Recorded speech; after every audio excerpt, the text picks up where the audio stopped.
I'm in Calhoun County on the banks of the Congaree River talking to Andy Brady, whose family has been in this area for generations and generations. And we came down today to talk to you about the incredible commitment you've made to planting oak trees in particular. Well, thank you for coming down. Yes, this place, this land has been in my family for many generations. We've done a lot to protect it. Even now, you know, we're in the middle of a conservation easement.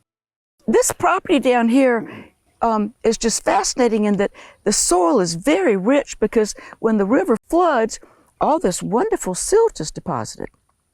Yeah, we get all the good soil from up around Greenville and Newberry when the river floods, and it brings all that rich soil and nutrients down here and then deposits it right here.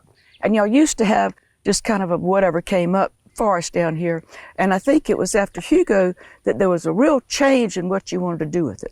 Instead of going back and cleaning the place up and trying to plant pines, and this rich land, we decided we need to put something there that's going to be more suitable to the land, like hardwoods, because this land will grow hardwoods in abundance.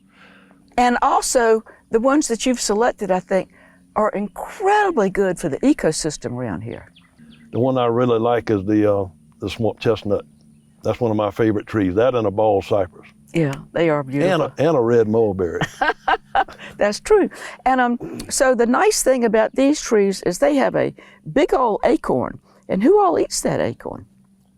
I think about everything in the woods likes a swamp chestnut oak acorn because my trees, they produce very large mast and it's low in tannin. That's the material that gives an acorn its bitter taste. Then that would be with the red oaks and the white oaks. Red oaks have a large amount of tannin, the white oaks less. And it makes them more tasty for animals. The squirrels, the turkeys, the deer. And when the deer chew them up, the little grains that fall on the ground, the turkeys come in and get that. Cool, that's fun. Turkey, it's hard for a turkey to swallow an acorn this big around as a golf ball. But the rest of them will, break them down, and then the turkeys come in and clean up. Isn't that something? So it just keeps going down the food chain. That's right. Yeah. A lot of the acorns you've planted have come from local sources. That's correct. My family used to own 400 acres in Richland County, which is right across the river from us. It's now the Congaree National Park. Yes, sir. It came into my family's hands in about 1870. Over there we raised cows and we raised hogs and crops. The cows, they thrived on the swamp chestnut oak acorns. Matter of fact, in the old days, they call a swamp chestnut a cow oak. Come on. Absolutely. How they call fun. them a cow oak because of a low tannin, the cows could eat them and they wouldn't harm the cows. Mm-hmm. A lot of oaks that a cow would eat it would harm the cows, but not a swamp chestnut. Okay. So you get acorns and then you have a process by which you end up planting them out here. So let's go through that process. I go to the woods in the fall of the year, sometime after October 15th. That's when the swamp chestnuts start dropping their mast, and that's a hard mast. A persimmon or mulberry like back here is a soft mast tree. I find the trees that I look at and say, well, that's a genetically superior tree because it's got a straight bole, strong central leader, tremendous robust crown that can hold acorns. And that's the one I want to select. And so you don't bring the acorn out here to plant. I think you grow those and then bring the little tree out. Yeah, I have some large pots that I secured off the internet, and they'd have walls about this high because when I plant my trees in the pot, I want to make sure the roots have plenty of room to grow down so they don't J-root. Yeah. And I put enough distance where they're not overcrowded. And I grow them for about a year, and I plant them in a soil that allows me to extract the trees when they get ready to pull without tearing the trees up. Oh. The old people call it isinglass soil. Okay. It comes up, you get it from the back of a sandbar. It's well drained and it's got enough organic matter in it to give them the nutrients, but it's well drained and it's a loose soil that allows you to extract the trees without tearing the roots up. Okay. When do you want to get that little rooted thing in the ground, and how do you go about doing that? Well, when you're planting a hardwood orchard, there's different approaches you can take. You can use the random arbitrary approach, but when it comes to planting hardwoods at scale, I like to use a approach where I got my trees in long, straight rows so I can utilize equipment to manage my forest. And how I go about doing that is I got several tools like you see laid out here. And all this was learned through experience. For instance, to draw the rows off, to get the long, straight rows with the trees that are equidistant at a certain distance. And in my case, it's 30 feet in the drill, 30 feet from this tree to that one.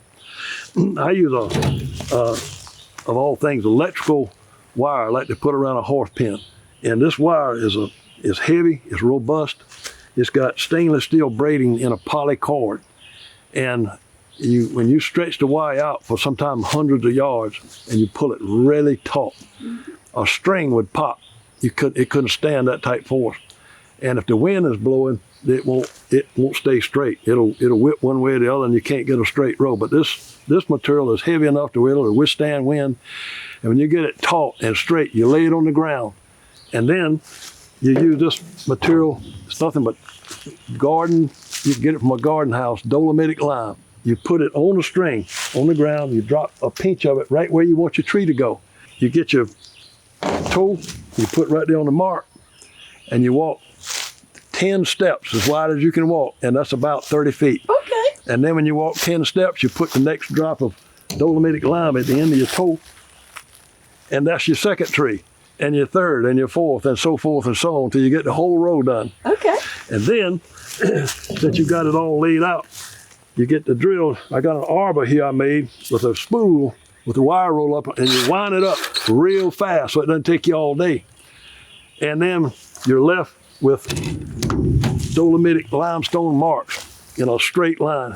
That's when you bring your tractor in with an auger. Yeah. And you drive up and you center the auger right over the dolomitic limestone markers, drop it and bore your hole.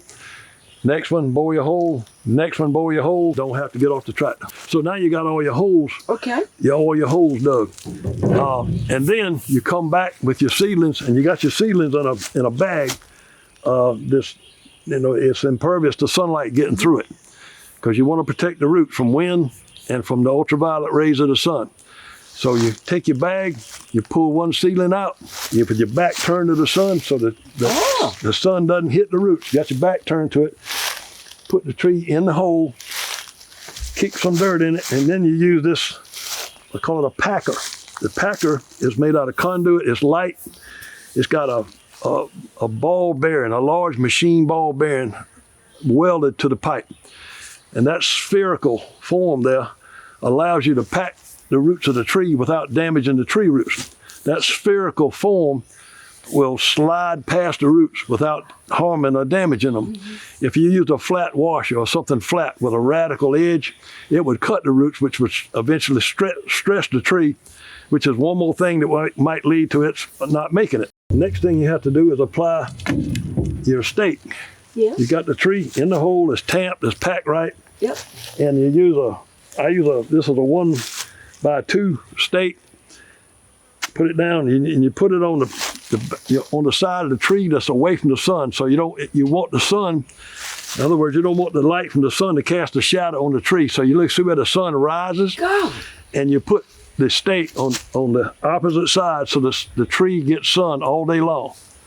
You put it on that side of the tree, and then you use this device that I made. I call it a chinger. It's made out of an old drive axle with a power takeoff in. I like that because I can get my hand around it.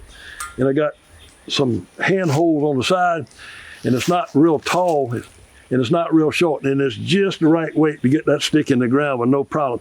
You put it over the stick, you make sure it's good and straight, you grab that with both hands, and you, like that. And when you get the stake driven, then you come back and you apply your tree shelter. The tree shelter, always put it where the solid end is toward the ground. Yes. And these little tie wraps, got two. Put it on the stake, slide it down, make sure the tree is going up in the tube. Oh, because the tree is right. Right, it's right there, slide it down, tap it a couple of times with your hand, pull the strap, the tie wrap tight. Oh! Tight. That was done. Same thing to the next one. And okay. Good and sturdy, it'll hold up, the wind won't blow it over. You know, in my case, if you do it right, when the river floods, the water the water won't damage them too much. Sometimes you got to go back and straighten them up, but that's how you do it. And you do that repeatedly for the length of the row, and you'll have long, straight rows with trees that are equidistant apart. You plant some things like the mulberry. I think, who likes a mulberry? I don't know much that doesn't eat a red mulberry. That's one of my favorite trees. Raccoons, cedar waxwings, turkeys, just about everything I know of likes to eat red mulberry. And they are a wonderful, nutritious fruit for humans too. And one thing you do, because you want to attract the raptors and all, is you pile up some trees that you've had to push up, and you put them on top of a dike so that the little moles and rats and things can go in there. What's the point of that? One thing you do to attract birds like bald eagles and hawks, the red-shouldered, the red-tailed hawks, owls, is you provide an environment that makes it friendly for them. Those are limbs that I cut when I prune my trees. I prune my trees in January and February when they're dormant. I have a tractor with a big blade, and I push them out the orchard onto the dikes. The dikes are elevated earthen structures that we built back in '73 on this property, 1973, to control flooding from the Congaree, because we had crops in all these fields, corn and soybeans. So I pushed those limbs up on the dike, and the little rodents, the rats and that type will go in those piles and use those piles to create homes for themselves. And then they're on an elevated earthen structure, and when the river gets up, it doesn't kill them all. So they can survive and thrive, and when they survive and thrive, here comes the raptors. That's their food source. Yeah. So that's how that works. Gosh, I think you planted these trees. You showed me a picture. You were a good bit younger. Yeah, I was 52 years old when I planted these behind us. And you put all this work in it, and you don't want somebody to come in and destroy the work you've done. So I think you've taken steps to protect this property in perpetuity? In perpetuity. That means forever. This area, it's a special place. I mean, it's got so many features that you just don't find anywhere. And it makes it special, it makes it unique.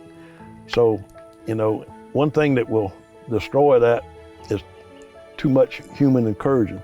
And the conservation easement puts certain restrictions on the land that limits that. For instance, nobody can ever cut my swamp chestnut oak. They'll be here forever. That's pretty exciting. I want to thank you for your contributions to the environment. I mean, this is massively important. We know that the oak trees are the best things you can plant for the caterpillar larva. And so everything you're doing is trying to keep the wonders of this landscape that your family has enjoyed for several hundred years there for other people as well. I want to thank you for your efforts. Well, and I appreciate those comments, but I had a lot of help down the road. It was not just me. I got my nephew Robbie, my dad who just passed away a month ago, Jack Brady, he helped me a lot. My Uncle Larry, his brother, helped me. And I got other nephews, Jackson and John and Stuart, that helped me. So, and I got to give a lot of thanks to a lot of folk that give me a hand to help all this come about. It takes a village, doesn't it? Yes, it does. And your villages, a lot of them are relatives, which is even more special. That makes it all the more special. Well, thank you again for letting us come and sharing this beautiful, beautiful site with us. You're welcome.